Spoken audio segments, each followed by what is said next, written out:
Ninth class Balochistan board और इसकी review exercise number 9 को हम सॉल्व करेंगे, जिसका क्वेश्चन नंबर 4 है the coordinate of the mid point of the line joining A point जिसके कोऑर्डिनेट्स हैं P square and P and B point जिसके कोऑर्डिनेट्स हैं Q square and Q are 5 and 1।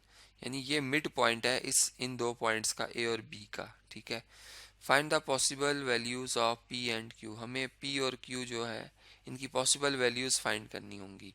Solution start करते हैं। देखें, सबसे पहले हम मिड पॉइंट का फार्मूला लिख देते हैं। फार्मूला फॉर मिड पॉइंट, ठीक है, फार्मूला फॉर मिड पॉइंट। अब अगर ए और बी दो पॉइंट्स हों, ठीक है, इफ़ ए जो है पॉइंट उसके कोऑर्डिनेट्स हैं x1 y1 एंड एक और पॉइंट है बी जिसके कोऑर्डिनेट्स हैं x2 एंड y2, ठीक है, देन जो कोऑर्डिनेट्स ऑफ मिड पॉइंट होंगे m, वो क्या होंगे, इन दोनों का सम करेंगे x कोऑर्डिनेट्स का और डिवाइडेड बाय 2 कर देंगे। इसी तरह जो y कोऑर्डिनेट्स हैं उनको ऐड करेंगे और डिवाइडेड बाय 2 कर देंगे।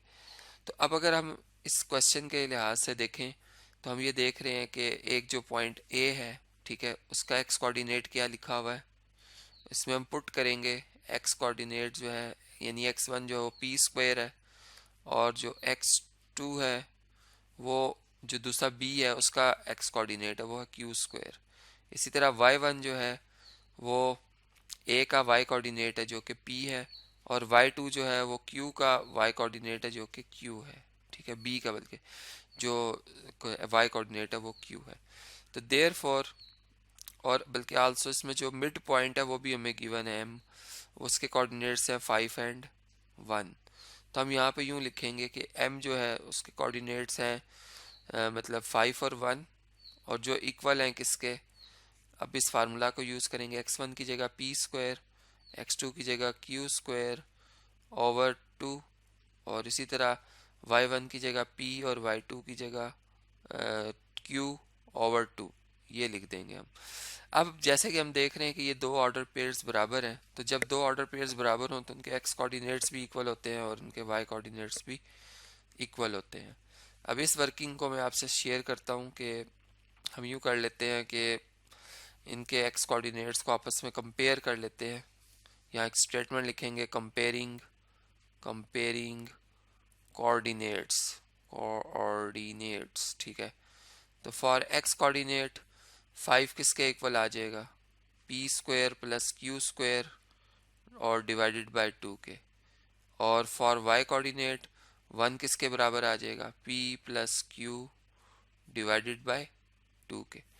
अब आप अगर यहाँ पे सिंप्लीफिकेशन करें, 2 इधर आके 5 से मल्टीप्लाई हो जाए तो हम देख रहे हैं कि P square plus q square जो है इसकी वैल्यू क्या आ रही है, 10। इसे हम कह देते हैं इक्वेशन नंबर 1। इसी तरह अगर आप इस साइड पे देखें तो 1 और 2 आपस में मल्टीप्लाई कर 2 आ रहे हैं, यानी p प्लस क्यू जो है वो किसके बराबर आ रहा है, 2 के। इसे हम कह लेते हैं equation number 2।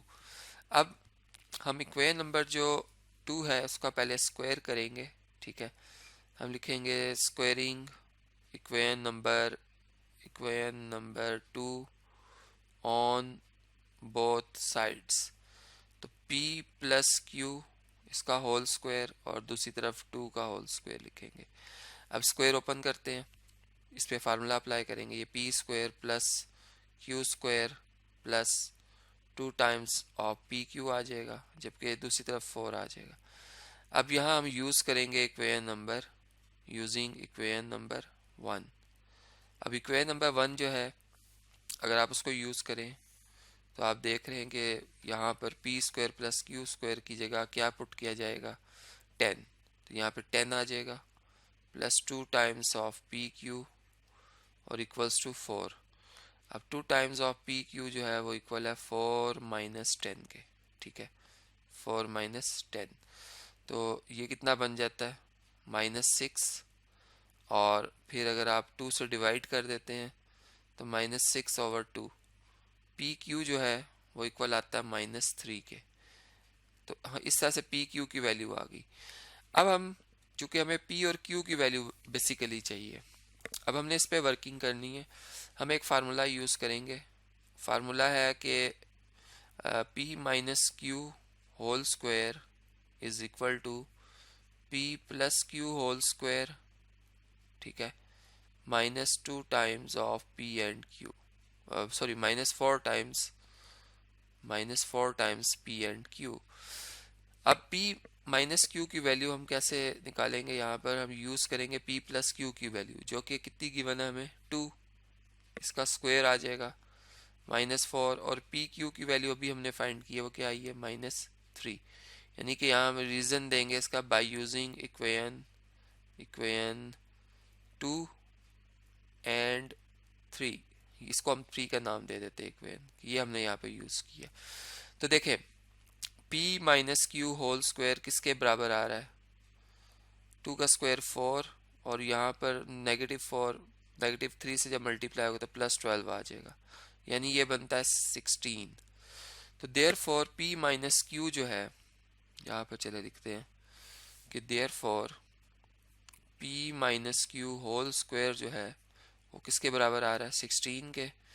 Taking square root on both sides, taking square root का साइन लगा दिया मैंने ऑन बोथ साइड्स, तो यहाँ पे p माइनस क्यू आ जाएगा, इस साइड पे प्लस माइनस और 16 आ जाएगा। अब हम जो है इसका स्क्वायर रूट ले लेते हैं, तो p माइनस क्यू जो है इक्वल टू आ जाएगा +-4 के। तो यहाँ पर दो इक्वेशंस बन गई, एक दफ़ा p माइनस क्यू +4 के इक्वल है, और एक दफ़ा p माइनस क्यू जो है वो -4 के इक्वल है, ठीक है। अब इसे हम कह लेते हैं इक्वेशन नंबर 4, और इसे कह देते हैं इक्वेशन नंबर 5। अब जो हमारी इक्वेशन नंबर 2 है, जिसमें हमने देखा था कि p प्लस क्यू किसके बराबर आ रहा है? 2 के, इसको हम यूज़ करेंगे यहाँ पे। तो इसको मैं यहाँ से कॉपी कर लेता हूँ, और अब हम इसे ऐड करते हैं इक्वेशन नंबर 4 में भी और 5 में भी, ठीक है। यानी यहाँ भी ऐड कर लेते हैं और इधर भी ऐड कर लेते हैं।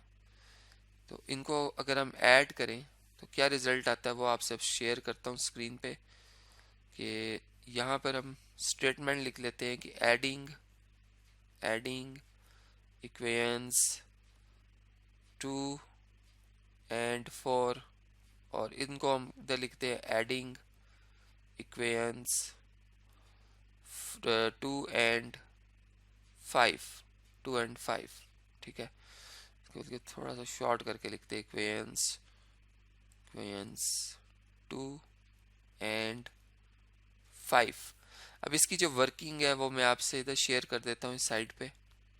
देखें, अगर हम इक्वेशन नंबर 2 और 4 को ऐड करते हैं तो क्या रिजल्ट मिलता है कि p minus Q equal to है 4 के, और p प्लस क्यू जो है वो इक्वल है 2 के। अब हम इन्हें ऐड कर रहे हैं, तो यहाँ से क्यू से कैंसिल हो जाएगा, 2 टाइम्स p इक्वल टू 6 आ जाएगा, और p इज इक्वल टू क्या आ जाएगा? 3। 6 का हाफ करेंगे तो क्या आ जाएगा? 3 आ जाएगा, सही। अब ये तो आ गई p की वैल्यू। अब हम इसे अगर पुट कर लें, पुट इन इक्वेशन नंबर 2, तो p प्लस क्यू 2 के इक्वल है, तो 3 प्लस क्यू जो है वो इक्वल टू क्या आ जाएगा? 2 के, और q किसके इक्वल आ जाएगा? 2 माइनस 3 के। तो q की वैल्यू क्या आ जाएगी? -1, यानी p की वैल्यू +3 पुट करने से q की वैल्यू क्या आ रही है? -1 आ रही है। अब हम जो सेकंड है p की वैल्यू, उसको फाइंड करने के लिए, मतलब ये दो इक्वेशंस जिनको हमने कहा था कि ऐड करें, अब हम इनकी वर्किंग के ऊपर बात कर लेते हैं, ठीक है। यानी इसका रेफरेंस दे देते हैं फ्रॉम इक्वेशंस 2 एंड 5, ठीक है। तो इसमें हमने देखा था कि p माइनस क्यू किसके बराबर है? -4 के, और p प्लस क्यू किसके बराबर है? 2 के। अब हम इन दोनों को ऐड कर रहे हैं, तो ऐड करेंगे तो ये कैंसिल, और p ऐड होके 2p, और ये दोनों ऐड होके -2, तो p की वैल्यू आ जाएगी -2 डिवाइडेड बाई 2, p की वैल्यू आती है -1। अब इस -1 को हम पुट कर लेते हैं इक्वेशन नंबर 2 में, पुट इन इक्वेशन नंबर 2। तो जब इक्वेशन नंबर 2 में इसको दर्ज करेंगे तो p की जगह -1 प्लस q जो है वो किसके इक्वल है? 2 के। q इक्वल हो जाएगा 2 + 1 के, q इक्वल टू हो जाएगा 3 के। तो इस तरह से आपने देखा कि P की वैल्यू -1 और Q की वैल्यू 3 आ रही है। तो देयरफॉर लास्ट में अगर हम समराइज करें तो हम यूं कह सकते हैं कि देयरफॉर जो है P जो है इसकी या Q जो है इसकी जो वैल्यूज़ आ रही हैं वो कौन कौन सी आ रही हैं, 3 एंड -1 आ रही हैं। जबकि जो P है इसकी क्या वैल्यूज़ आ रही हैं, इसकी -1 एंड 3 आ रही हैं। यानी इसकी वैल्यू -1 आई जब Q 3 था, या Q की वैल्यू -1 आ रही है जब P की वैल्यू 3 थी। तो इस तरीके से ये क्वेश्चन हमारा जो है वो और एक्सरसाइज जो है हमारी यहाँ पे कंप्लीट हो जाती है।